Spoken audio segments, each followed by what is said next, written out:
சென்னையின் அடையாளங்களில் முதன்மையானது மெரினா. ஜல்லிக்கட்டு புரட்சி மட்டுமின்றி தமிழ்நாட்டின் மிக பெரும் ஆளுமைகளாக திகழ்ந்த 3 முதலமைச்சர்களின் போராட்டங்களையும் கண்டுள்ளது மெரினா.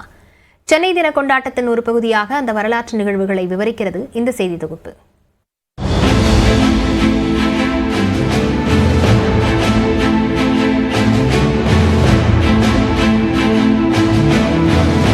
வங்கக்கடலின் தாய்மடியாக இருக்கும் சென்னை மெரினா கடற்கரை தலைநகரின் தவிர்க்க முடியாத பகுதி.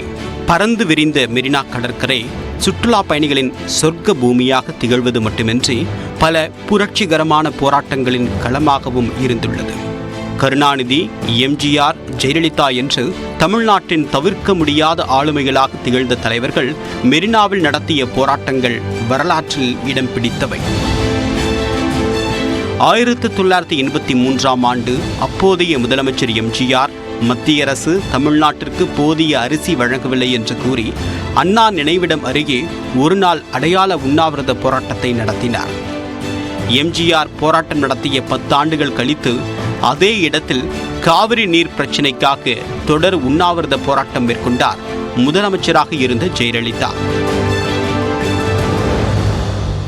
அப்போதைய பிரதமர் நரசிம்மராவ் மற்றும் நீர்வளத்துறை அமைச்சர் தலையிட்டதால் 4 நாட்களில் போராட்டத்தை கைவிட்டார் ஜெயலலிதா. வி.சி. சுக்லான்னு அவர் தான் நீர்வளத்துறை அமைச்சர். அதோடு மட்டும் இல்லாமல் நரசிம்மராவுக்கு ரொம்ப ஒரு நம்பிக்கையான ஒரு அமைச்சராகவும் இருந்தார். அவர் காவிரி பெங்களூருக்கும் போயிட்டு பெங்களூருக்கு போய் அங்கே டிஸ்கஷன் முடிச்சுட்டு அப்புறம் நேரடியாக மிட் நைட் ராத்திரி தான் வந்தார். இங்கே இவங்களோட வந்து ரெண்டு சுற்று பேச்சுவார்த்தைகள் நடத்தினார். இப்போ நான் கமிட்டிலாம் வைக்கிறோம் போகிறோம், அதை பற்றி கவலைப்படாதீங்கன்னு ஒரு அவங்களுக்கு இது கொடுத்து உறுதிமொழி கொடுத்து அந்த உறுதிமொழிக்கு பிறகு அவங்க வந்து அந்த உண்ணாவிரதத்தை விலக்கிக் கொண்டார்கள்.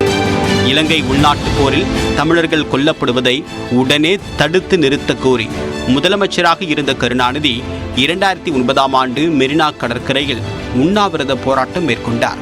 அப்போதைய காங்கிரஸ் தலைவர் சோனியா காந்தி, பிரதமர் மன்மோகன் சிங் ஆகியோர் கருணாநிதியை தொடர்பு கொண்டு பேசி உறுதியளித்ததால் போராட்டத்தை முடித்துக் கொண்டார் கருணாநிதி.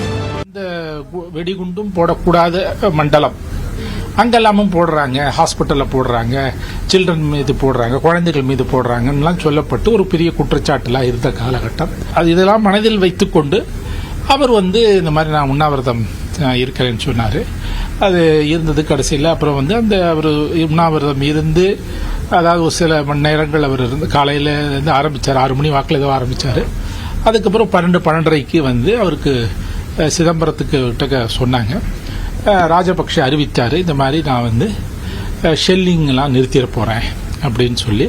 ஸோ குண்டு போடுறது இது பண்ணுறது அதெல்லாம் வந்து நாங்கள் வந்து தற்காலிகமாக நிறுத்திக் கொள்கின்றோம் அப்படின்ற மாதிரி ஒரு அறிவிப்பு வந்தது. அந்த அறிவிப்பு வந்த பிறகு அவருடைய உண்ணா நோன்பும் முடிவுக்கு வந்தது. 3 முதலமைச்சர்களின் போராட்டம் வரலாறு என்றால் தன்னெழுச்சியாக மெரினாவில் இளைஞர்கள் நடத்திய ஜல்லிக்கட்டு பெரும் புரட்சியாக மாறியது. தமிழர்களின் வீரத்தை பறைசாற்றக்கூடிய அடையாளமான ஜல்லிக்கட்டுக்கு விதிக்கப்பட்ட தடையை தகர்த்தது இந்த போராட்டம். வெற்றிகரமான பல போராட்டங்களில் வரலாற்று சான்றுகளை மெரினா கடற்கரையில் அலையில் எப்போதும் ஒலித்துக் கொண்டே இருக்கும்.